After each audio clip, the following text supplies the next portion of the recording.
Hello guys, welcome to my another vlog. আজি বৰ বিশেষ কিবা ভিডিঅ' নাই, যি আছে আগৰে ষ্টকখিনি আছে সেই তাকে ভাবিছোঁ আজি আপোনালোকক যিখিনি ষ্টক আছে তাকে আপোনালোকক আকৌ ভালকৈ ৰিভিউ এটা দিওঁ। আজি গোটেইখিনি যিখিনি গাড়ী মোৰ ওচৰত আছে সেইখিনি গোটেইখিনি ভিডিঅ'টো আপোনালোকক আগবঢ়াব চেষ্টা কৰিছোঁ। আৰু ভিডিঅ'টো চাই আপোনালোকে লাইক আৰু ছাবস্ক্ৰাইব কৰিব, যিহেতু আপোনালোকে জানে মই গাড়ী ৰিলেটেডে ভিডিঅ' বনাওঁ, মোৰ ব্যৱসায় গাড়ীৰ হয়। আৰু মোৰ চেনেলটো ছাবস্ক্ৰাইব কৰিব, গতিকে আপোনালোকে আগতো আপডেট পাই থাকিব কেনেকৈ কি আছে কি নাই। বাকী আজি আৰম্ভ কৰোঁ আমাৰ এই ৰেনল কুইড টুকা। ইয়াৰ বিষয়ে আপোনালোকক কৈ দিছোঁ, এখন হৈ গ'ল RXT 2016 মডেল হয়। চকা টকা চব ধুনীয়া হৈ আছে, একো কাম কৰাবলগীয়া তেনেকৈ নাই, ভিতৰীয়া কাম কৰাবলগীয়া নাই, কিন্তু ওপৰত অলপ ডেণ্ট চেণ্ট আছে, এই অলপ সৰু সুৰাকৈ ডেণ্ট আছে। ইয়াৰ লকটো ভাঙি আছে, লকটো আনি থৈছোঁ, লকটো কোনোবা লৈ যদি মই দি পঠিয়াই দিম। এইবিলাক সৰু সুৰাকৈ ডেণ্ট আছে, ইয়াত অলপ বেছি ডাঙৰকৈ আছে। আৰু ইয়াৰ প্ৰাইচটো আহিব 1,10,000 টকা। আৰু প্ৰাইচবোৰ আৰু এটা কথা আপোনালোকক কৈ দিছোঁ, প্ৰাইচবোৰ মোৰ যিমান যি থাকিব অলমষ্ট ফিক্সেড ধৰক। আৰু বাকী এইটো দেখালোঁ 1,10,000 টকা। ইফালে i20 আছে 2015 স্পৰ্টছ, একেবাৰে ধুনীয়া, ইয়াত এটকাৰো আপোনালোকক কাম কৰাবলগীয়া নাই, লক আৰু চলাব লাগে, লৈ মেলি অকল চলাব লাগে। বাকী ইয়াৰ দামটো আহি যাব 3,20,000 টকা ইনক্লুডিং নেম ট্ৰান্সফাৰ। আচ্ছা, ইয়াত ট্ৰান্সফাৰ যি হ'ব নিজে কৰি ল'ব লাগিব, ইয়াত মই একো নকৰোঁ। বাকী গোটেইখিনি গাড়ীত মই কৈ দিম। এইটো হৈ গ'ল 3,20,000 টকা 2015 স্পৰ্টছ। বাকী আমাৰ ইফালে আগৰে আপোনালোকে ভিডিঅ'টো আগৰ পৰা চাই আছে তেন্তে গম পায়, এই দুখন গাড়ী আমাৰ ওচৰত আছে অলপ দিনৰ পৰা। হণ্ডা চিটি হৈ গ'ল 2020 চনৰ, আৰু এইখনটো মানে প্ৰায়ভাগ আজি 1.5-2 মাহমান হ'ব ধোৱাই নাই। এই বৰষুণত এই কালাৰটোৱে কিবা হৈ গ'ল। কালিলৈ চাগে ইয়াক ছাৰ্ভিচিঙত লৈ যাম নেকি গাড়ীখন ধোৱাবলৈ, বুলি মানে লেতেৰা কিবা বহি গৈছে, ধূলি চুলি বহি মেলি বৰষুণ দি। বাকী এইকেইটাৰ প্ৰাইচকেইটা কৈ দিছোঁ। এইটো হৈ গ'ল 20 চনৰ পেট্ৰল গাড়ী, একেবাৰে শ্ব'ৰুম কণ্ডিশ্যন ধৰিব গ'লে। আৰু এইখনৰ প্ৰাইচ আহিব 2020 চনৰ পেট্ৰলৰ 5,70,000 টকা, তাত ইনক্লুডিং ট্ৰান্সফাৰ। ইয়াত মই ট্ৰান্সফাৰটো কৰি দিম, ইঞ্চুৰেঞ্চ পলিউশ্যন গোটেইখিনি আপডেট কৰি দিম।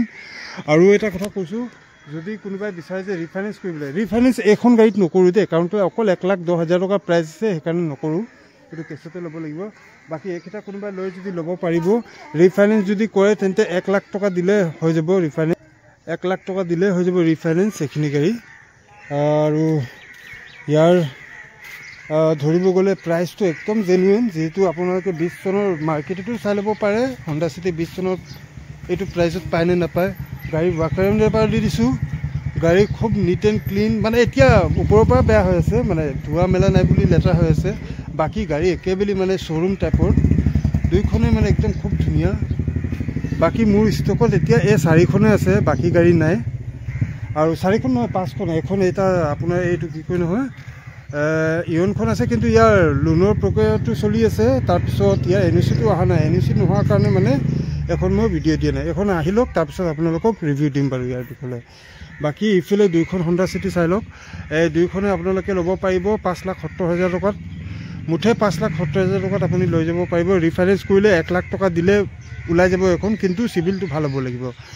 বাকী নতুন গাড়ী তেনেকৈ আপডেট নাই, সেইকাৰণে মানে আপোনালোকৰ ওচৰত মানে অলপ গেপকৈ দি আছোঁ। কাৰণ কেলৈ আপোনালোকে কিছুমান দাদাই মানে সুধি থাকে যে দাদা নতুন অহা নাই, ষ্টকত অহা নাই। একচুৱেলি কি হৈছে মানে মোৰ ষ্টকত গাড়ী খুব কমে আনো, কাৰণ কেলৈ প্ৰথম কাৰণটো এইটোৱে হৈ গ'ল যে মই যিটো ৰেট মানে আপোনালোকৰ ওচৰত আগবঢ়াওঁ, মানে সেইটো এটা খুব কম ৰেট, প্ৰায়ভাগ মানে নাপায় চাগে নেকি এইটো ৰেটত। সেইটো কাৰণে মানে মোক অলপ গাড়ী বিচাৰোঁতে মানে অলপ সময় লাগে, নহ'লে এনেই গাড়ীৰ প্ৰাইচবোৰ মাৰ্কেটত এতিয়া খুব হাই হৈছে।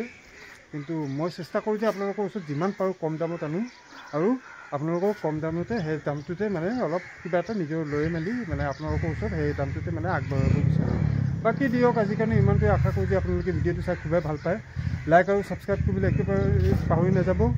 আৰু এই দুখন গাড়ীৰ পৰা কোনোবা এখন যদি ল'ব পাৰিব হণ্ডা চিটি, আৰু ৰিফাইনেন্সত মানে খুব ধুনীয়াকৈ ৰিফাইনেন্স হৈ যাব, অকল 1,00,000 টকা দিলে হৈ যাব। কিন্তু ৰিফাইনেন্স কৰে তেন্তে আৰু এটা বস্তু মই আপোনালোকক জনাই দিব বিচাৰিছোঁ, হণ্ডা কি কয় ইঞ্চুৰেঞ্চ আৰু প্ৰচেছিং ফিজটো নিজে দিব লাগিব।